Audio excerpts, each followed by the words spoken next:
എറണാകുളം ലോക്സഭാ മണ്ഡലത്തിൽ തീരദേശ ജനതയെ അവഗണിച്ച് സ്ഥാനാർത്ഥി നിർണയം പോലും സാധ്യമല്ല. ഇത്തവണ പക്ഷേ അവർ കടുത്ത അതൃപ്തിയിലാണ്. കടലുകയറ്റം ഉൾപ്പെടെയുള്ള വിഷയങ്ങളിൽ പൂർണ്ണമായും പരിഹാരം കാണാൻ സാധിക്കാത്തതാണ് ആ അതൃപ്തിക്ക് കാരണം. വികസന മുരടിപ്പ് എങ്ങനെ എറണാകുളത്തെ തീരദേശ മേഖലയുടെ വോട്ടുകളെ സ്വാധീനിക്കുമെന്നാണ് നമ്മൾ ഇന്ന് പരിശോധിക്കുന്നത്. എറണാകുളം ലോക്സഭാ മണ്ഡലത്തിന്റെ ജയപരാജയങ്ങൾ നിർണ്ണയിക്കുന്നത് കൊച്ചി, വൈപ്പിൻ നിയോജക മണ്ഡലങ്ങളിൽ ഉൾപ്പെട്ടിട്ടുള്ള തീരദേശ മേഖലയാണ്. സാമുദായിക അടിസ്ഥാനത്തിൽ പറഞ്ഞാൽ ലത്തീൻ വോട്ടുകൾ. കഴിഞ്ഞകാല തെരഞ്ഞെടുപ്പ് ചരിത്രത്തിലെല്ലാം ലത്തീൻ വോട്ടുകൾ ഏകീകരിക്കപ്പെട്ടിട്ടുള്ളത് UDF-ൽ എന്നാണ് ഫലസൂചനകൾ നൽകുന്ന വിവരം. എന്നാൽ ഇത്തവണ ഇടതുപക്ഷവും UDF-ഉം 2020-യുമെല്ലാം അണിനിരത്തുന്നത് ഒരേ വിഭാഗത്തിൽ നിന്നുള്ള സ്ഥാനാർത്ഥിയെ. BJP സ്ഥാനാർത്ഥിയാകട്ടെ ധീവര സമുദായ അംഗവും. ആ സാഹചര്യത്തിൽ തീരദേശ മേഖലയിലെ വോട്ടുകൾ എവിടെ ഏകീകരിക്കപ്പെടുമെന്നുള്ളത് മുന്നണികൾക്ക് പോലും ഇത്തവണ കാര്യമായ ധാരണയില്ല. മൂലമ്പിള്ളി പാക്കേജ് മുതൽ കണ്ണമാലിയിലെ കടലുകയറ്റം വരെ നീളുന്നു എറണാകുളം ലോക്സഭാ മണ്ഡലത്തിലെ തീരദേശ ജനതയുടെ ദുരിതം. കടല് കയറുന്നതിനാൽ കണ്ണമാലിയിലെ ജനങ്ങൾക്ക് എല്ലാ ദിവസവും അതിജീവനത്തിൻ്റെതാണ്. ചെല്ലാനം മാതൃകയിൽ ടെട്രാപോഡുകൾ സ്ഥാപിക്കാനുള്ള പദ്ധതിയുടെ 2ാം ഘട്ടം ഇതുവരെ ആരംഭിച്ചിട്ടില്ല.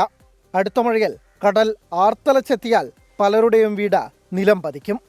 ചെല്ലാനം മുതൽ പുത്തൻതോട് വരെ ചെയ്തിട്ടുണ്ട്.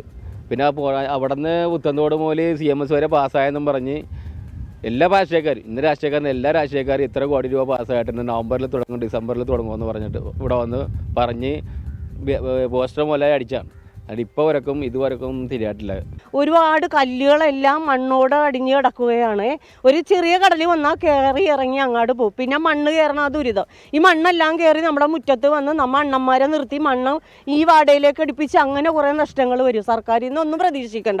അവർ നമ്മളെ തിരിഞ്ഞു പോലും ഇപ്പോഴും നോക്കിയിട്ടില്ല. ഒരു പാർട്ടിക്കാരും നോക്കിയില്ല. വോട്ട് ചോദിച്ചെത്തുന്നവർക്കും ചില മുന്നറിയിപ്പുകളുണ്ട്. തങ്ങളെ ഇനിയും പറഞ്ഞു പറ്റിച്ചാൽ പ്രത്യാഘാതം ഗുരുതരമായിരിക്കുമെന്ന്. നമ്മൾ ജനങ്ങളുണ്ടെങ്കിലല്ലേ വോട്ടുണ്ടാവുള്ളൂ. ജനങ്ങളില്ലെങ്കിൽ വോട്ട് കിട്ടൂലല്ലോ. ജനങ്ങളവർ താങ്ങാനുള്ളതും പിന്താങ്ങാനുള്ളതും അവർ നോക്കി നമ്മളെ പ്രവർത്തിക്കണം.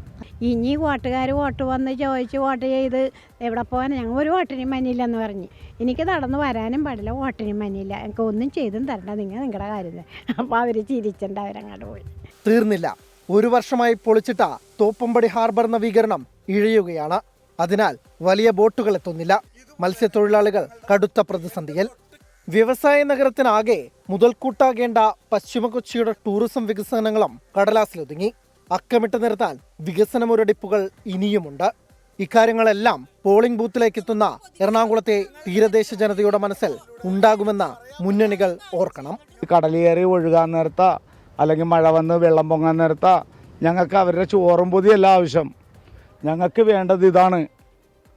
ഈ സേഫ്റ്റി ആയിട്ടുള്ള ഞങ്ങൾക്കൊരു ജീവിതം കിട്ടണം. പിന്നെ എന്തിനാ ഈ തീരദേശത്തിൽ വോട്ട് തിരക്കി വന്നത്? എന്തിനു മന്നി? നാണം കൊണ്ടെങ്കിൽ വരുമാ? പതിവ് രീതികളില്ല. തങ്ങളുടെ അടിസ്ഥാന പ്രശ്നങ്ങൾക്ക് ആര് പരിഹാരം കാണുന്നുവോ അവർക്കാണ് വോട്ടെന്ന് അടിവരയിട്ട് പറയുകയാണ് എറണാകുളത്തെ തീരദേശ ജനത. 24 കൊച്ചി.